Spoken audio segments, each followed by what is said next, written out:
Thank you. Thank you for that great introduction. I wanted to start out by telling you guys a little bit of a story. About 6-7 years ago, I was just small talking with this guy, talking about backgrounds and work and what you do for a living and things like that. And he started talking about how he started out right out of college, and he started in the corporate world. And he worked for a big organization. He thought he was going to work his way right up to the top. Everything was smooth sailing from there. The hard work was done, college was done. But after about 5 months, he realized that he didn't really like the job. He didn't know why he was going there. He didn't see the point. And it kind of came to fruition for him when he realized after about 3 or 4 days in a row that he actually hoped that he would get into a car accident on the way in, a fender bender where nobody got hurt, but enough where he wouldn't have to go to work. And at that point, he realized that there was no point for him to go into that job. Similar to in office space, what was the point? Why go? So that story, full disclosure, was actually me, and that's a true story. I started out in corporate America, and it just was not for me. I didn't see the point. I didn't realize why I was there. I just felt like I was going there for a paycheck. So what did I do? I went back to school, and I became a teacher. Now, that's a little bit of background about me, but I'm here to talk about power, so how does that relate? Well, as you're sitting there, I want you guys to think about what power is to you. What does power mean? Some people look at it as physical strength. You know, we're working on a physical education license. Some people look at it as just that physical strength. Some people look at it as being a boss and having people work underneath you. Some people associate power with money. Some people might associate it with fame. But what I associate with power is the ability to affect someone's life. And I think that that's exactly what a teacher can do.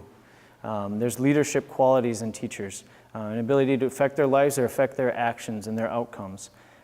That's exactly what a teacher can do, and whether that be through academic lessons, whether that be through social skills, whether that be through challenging a student to think outside themselves or grow and mature and develop and become exactly who they want to be. To me, that's a powerful thing. That means more than money. That means more than physical strength. That means more than being a boss. And just to share a couple of my experiences, because I've been working in education for about 7 years now.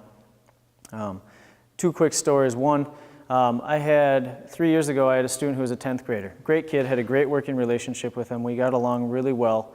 You go away for the summer, and he comes back, and he's a junior, and he's just a different kid. He's on edge. He's got a chip on his shoulder. The relationship that I had, there was always a great working relationship, wasn't there. He was just kind of a jerk to his friends. And so after about 3 or 4 weeks of the school year, I just called him out. I said, what's going on? I said, the kid that used to be here is no longer here. That attitude, that respect, that all that we saw last year is no longer here. And he just kind of took that and left, didn't care. And he came back the next day, and he broke down in tears. And he said that he'd been using drugs. He'd been using them since since middle of the previous year. Used them all summer. His friends were all around it, and he wasn't happy. And he didn't like where his life was going. And from that day forward, he and I had so many conversations. It didn't have anything to do with the classroom. It didn't have anything to do with math or science or history. It had to do with life and what he wanted from his life and his expectations for himself. And I'm happy to say that that student is now graduating. He's been clean and sober for over a year now. He actually goes and speaks at sober groups to help out other people that are struggling with those same things. Another student who has since graduated, but he was a 10th grader. I got him right away as a 10th grader, and he was just very immature. You know, he would pull pranks. He would give me a fake cell phone when you try and take his cell phone away. And just kind of disrespectful and things like that. And if you asked him, he would have just flat out told you that he hated me. By the time he was a senior, because I held him accountable, he was graduating on time, he was making good decisions, and he actually really enjoyed the relationship that he and I had just by simply holding him accountable. And now I'm happy to say he's actually going to be a police officer, and he just received a scholarship just a couple weeks ago to help with that. So the power of education and what that means.